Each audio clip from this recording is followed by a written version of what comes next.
भौतिक भूगोल के अंतर्गत चट्टानों का अध्ययन कर रहे थे, जिसमें हमने देखा कि चट्टान जो होती है वो खनिजों का समुच्चय होती है, जिसमें मुख्यतः सिलिकेट, ऑक्साइड व कार्बोनेट प्रकार के खनिज पाए जाते हैं। जो जैविक पदार्थों से निर्मित चट्टानें होती हैं उनमें खनिजों का अभाव होता है, जैसे कि कोयला। चट्टानें कठोरतम भी हो सकती है और एकदम टैल्क की तरह सॉफ्ट भी हो सकती हैं। उसके बाद हमने टाइप्स ऑफ रॉक पढ़े। तो टाइप्स ऑफ रॉक में हमने देखा कि बनावट की प्रक्रिया के आधार पर चट्टानें 3 प्रकार की होती है: आग्नेय चट्टान या इग्नियस रॉक, अवसादी चट्टान या फिर सेडिमेंट्री रॉक, रूपांतरित चट्टान या फिर मेटामॉर्फिक रॉक। दूसरा था कि बनावट के आधार पर या उसमें पाए जाने वाले क्रिस्टलों के आधार पर चट्टानें मुख्यतः 2 प्रकार की होती है। ऐसी चट्टानें जिनमें क्रिस्टल पाए जाते हैं उनको क्रिस्टलाइन रॉक कहा जाता है, और ऐसी चट्टानें जिनमें क्रिस्टल का अभाव होता है उनको प्लास्टिक रॉक कहा जाता है। तो क्रिस्टलाइन रॉक में मुख्यतः आग्नेय चट्टान, इग्नियस रॉक और मेटामॉर्फिक रॉक आती है, और क्लास्टिक जो रॉक होती है उसमें मुख्यतः सेडिमेंट्री रॉक आती है। इसके बाद हमने देखा था कि बनावट की प्रक्रिया के आधार पर हमने चट्टानों के प्रकार का अध्ययन किया था। तो इसमें पहला जो प्रकार था वो था इग्नियस रॉक या आग्नेय चट्टान। तो हमने देखा था कि आग्नेय जो चट्टान है लैटिन शब्द के इग्निस शब्द से बनी है, जिसका अर्थ होता है अग्नि। अग्नि, क्योंकि आग्नेय चट्टानों का निर्माण मुख्यतः लावा के ठंडा होने से होता है, अतः इनको प्राइमरी रॉक भी, क्योंकि पृथ्वी पर सबसे पहले निर्माण इन्हीं चट्टानों का हुआ था, इसलिए इनको प्राइमरी रॉक भी कहते हैं। इसकी विशेषताओं का अध्ययन किया कि जो इग्नियस रॉक होती है वो कठोर होती है, इनमें जल कठिनाई से जोड़ों में प्रविष्ट होता है। उसके बाद ये रवेदार होती है, क्रिस्टलाइन होती है, दानेदार होती है, परतों का इसमें अभाव पाया जाता है, क्योंकि ये चट्टानें बहुत कठोर होती है और जल की प्रति क्या होती है, पारदर्शी नहीं होती, जिसके कारण रासायनिक अपक्षय इनका बहुत ही कम होता है। जीवाश्मों का अभाव पाया जाता है, इसलिए क्योंकि ये जो चट्टानें होती है आग्नेय चट्टान मुख्यतः लावा के ठंडा होने से निर्मित होती हैं। तो लावा के ठंडा होने से निर्मित होने के कारण क्या होता है, इनका टेम्परेचर बहुत ही ज़्यादा होता है, तो इसमें जीवाश्म नष्ट अगर होते हैं तो भी नष्ट हो जाते हैं, इसलिए इन चट्टानों में जीवाश्मों का अभाव पाया जाता है। इन चट्टानों में संधियां पाई जाती है, परतें नहीं पाई जाती। आग्नेय जो चट्टानें होती है वो उनमें परतों का अभाव होता है, उसमें संधियां पाई जाती है, जिसकी भी ये विशेषता होती है कि संधियां ऊपरी भाग में अपेक्षाकृत अधिक होती है और निचले भाग में संधियों की मात्रा अपेक्षाकृत क्या होती जाती है, कम होती जाती है।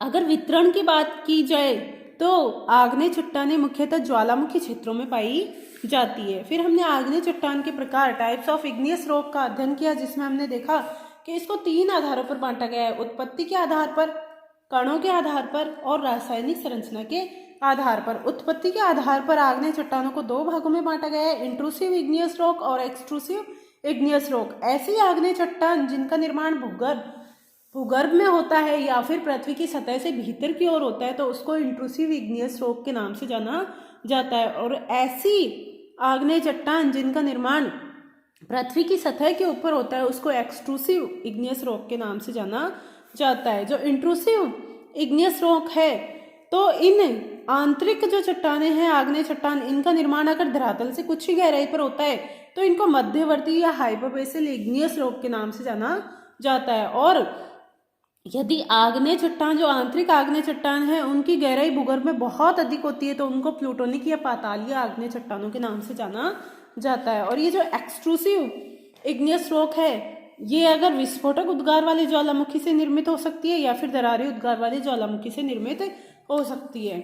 कणों के आधार पर भी इसको अलग अलग भागों में बांटा गया है कि कणों का आकार छोटा होता है, बड़ा होता है, या कण अपेक्षाकृत क्या होते हैं, कम होते हैं। रासायनिक संरचना के आधार पर भी इसको सिलिका की मात्रा के आधार पर विभाजन किया गया है। अगर सिलिका की मात्रा अपेक्षाकृत अधिक होती है तो इसको एसिडिक इग्नियस रॉक के नाम से जाना जाता है, और कम होती है तो उसको बेसिक इग्नियस रॉक के नाम से जाना जाता है। अब हम इसमें इंट्रूसिव उत्पत्ति के आधार पर आग्नेय चट्टानों का अध्ययन कर रहे थे, जिसमें इंट्रूसिव आग्नेय चट्टान अर्थात आंतरिक आग्नेय चट्टान में हाइपोबेसिल प्रकार के आग्नेय चट्टानों का अध्ययन कर रहे थे। तो हम देखते हैं कि इंट्रूसिव जो इग्नियस रॉक है वो मुख्यतः 2 प्रकार की होती है, हाइपोबेसिल और प्लूटोनिक। तो इंट्रूसिव आग्नेय चट्टानें वे होती है जिनका निर्माण सतह से भीतर की ओर होता है। अगर सतह के निकट ही होता है यानी इनकी गहराई अपेक्षाकृत कम होती है तो इनको हाइपोबेसिल इग्नियस रॉक के नाम से जाना जाता है। और अगर इनकी गहराई बहुत अधिक होती है भूगर्भ में तो इनको पातालीय या फिर प्लूटोनिक इग्नियस रॉक के नाम से जाना जाता है। तो इसमें हम हाइपरबेसिल या मध्यवर्ती आग्नेय चट्टानों का अध्ययन कर रहे थे। तो हमने देखा ये हाइपरबेसिल इग्नियस जो रॉक है वो मुख्यतः बैथोलिथ, लैकोलिथ, लोपोलिथ, फेकोलिथ, सिल और डाइट के रूप में पाई जाती है। तो सबसे पहले हम बैथोलिथ का अध्ययन करते हैं। तो ये जो बैथोलिथ आग्नेय चट्टान है तो इसमें क्या होता है, जो मैग्मा होता है, अगर हम बात करें इस तरीके से, मान लो ये चट्टानी संरचना है, तो भूगर्भ में ये जो मैग्मा का भंडार है ये क्या होगा, यहाँ पर जब गुंबद के रूप में जमा होता है तो इसको मुख्यतः किस नाम से जाना जाता है, बैथोलिथ के नाम से जाना जाता है। अर्थात मैग्मा का जमाव कैसा हो, क्योंकि मैग्मा और लावा में ये डिफरेंस होता है कि जब ये जो मैग्मा होता है धरातल के ऊपर आ जाता है तो इसको लावा के नाम से जाना जाता है और भूगर्भ में इसे मैग्मा के नाम से जाना जाता है। तो जब मैग्मा का जमाव, पहली विशेषता इसकी होगी मैग्मा का जमाव धरातल से कुछ गहराई पर गुंबदाकार होगा। इसका आधार, ये जो बैथोलिथ होता है इसका आधार बहुत अधिक गहराई पर होता है, अर्थात इसकी गहराई क्या होगी, अपेक्षाकृत बहुत अधिक होगी, यानी आधार इसका जो होगा गुंबद का वो गहराई पर होगा। इसके किनारे अपेक्षाकृत खड़े ढाल वाले होते हैं, यानी इसमें ढाल कैसा होता है, अपेक्षाकृत अधिक होता है। और सबसे बड़ी विशेषता यह है कि बैथोलिथ प्रकार की जो हाइपरबेसिल इग्नियस रॉक है इसका निर्माण किसी भी प्रकार की चट्टान में हो सकता है, चाहे वो आग्नेय चट्टान हो, चाहे वो रूपांतरित चट्टान हो, चाहे वो अवसादी चट्टान हो। और अपर्दन के द्वारा इसका अगर ऊपरी भाग अपर्दन हो जाता है, मान लो इस चट्टान का ऊपर से बहिर्जात कारकों द्वारा अपर्दन हो जाता है, तो भी केवल और केवल इसका शीर्ष ही देखा जा सकता है, क्योंकि इसका आधार अत्यधिक गहराई में होता है, इसलिए इसका आधार कभी भी दृष्टिगत नहीं होता। तो ये पहली हाइपरबेसिल इग्नियस रॉक है जिसमें हम देखते हैं कि इसमें मैग्मा का जमाव गुंबदाकार रूप में होता है, इसकी गहराई अपेक्षाकृत बहुत अधिक होती है, अर्थात आधार जो होगा बैथोलिथ का वो बहुत अधिक गहराई पर होता है, इसके किनारे खड़े ढाल वाले होते हैं, ढाल अपेक्षाकृत अधिक होता है, और इसका निर्माण किसी भी प्रकार की चट्टानों में हो सकता है, चाहे वो इग्नियस रॉक हो, चाहे वो मेटामॉर्फिक रॉक हो, चाहे वो सेडिमेंट्री रॉक हो। दूसरे की हम बात करते हैं, जो दूसरा प्रकार था उसको कहते हैं लैकोलिथ। अब लैकोलिथ में ये होता है कि मैग्मा का जो जमाव होता है वो किस प्रकार से होता है, उत्तल ढाल के रूप में होता है। अब ये 3D को 2D में प्रदर्शित करते हैं तो थोड़ा सा ध्यान देने की जरूरत है कि हम देख रहे हैं कि यहाँ पे ये जो मैग्मा है, यहाँ पे मैग्मा है दो परतों के बीच में, जैसे मान लो मैग्मा, यहाँ से मैग्मा का भंडार है और ये मैग्मा यहाँ पर जमा हो गया है, चट्टाने हैं, ये चट्टानों की विभिन्न परतें हैं, इन परतों के बीच में जब मैग्मा का जमाव हो जाता है तो ये जो मैग्मा का जमाव हुआ है ये कैसा हुआ है, इसका जो ढाल होगा वो कैसा होता है, उत्तल होता है, उत्तल ढाल के रूप में। अर्थात जब उत्तल ढाल के रूप में मैग्मा का जमाव होता है और वृहद आकार के गुंबद का निर्माण होता है, उत्तल ढाल के रूप में वृहद आकार, अर्थात इसका क्षैतिज जो विस्तार होता है वो अपेक्षाकृत क्या होता है, अधिक होता है, लेकिन इसकी गहराई बैथोलिथ की तुलना में क्या होती है, कम होती है।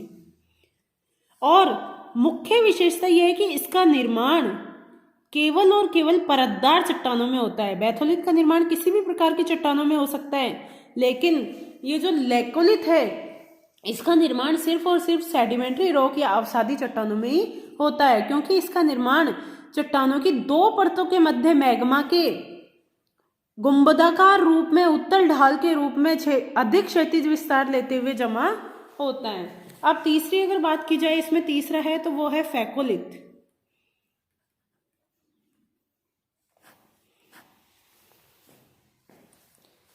तो फेकोलिथ में क्या होता है कि जब ज्वालामुखी उद्गार हो रहा हो तो ज्वालामुखी उद्गार के समय क्या होता है, मान लो कहीं पर मोड़दार पर्वत श्रृंखलाएं पाई जाती है या मोड़दार पर्वत पाए जाते हैं, तो वहां पर क्या होता है, जब मैग्मा ऊपर की ओर आता है तो मैग्मा का जमाव परतों के मध्य कहाँ हो जाता है, अपनति और अभिनति पर जब मैग्मा का जमाव हो जाता है।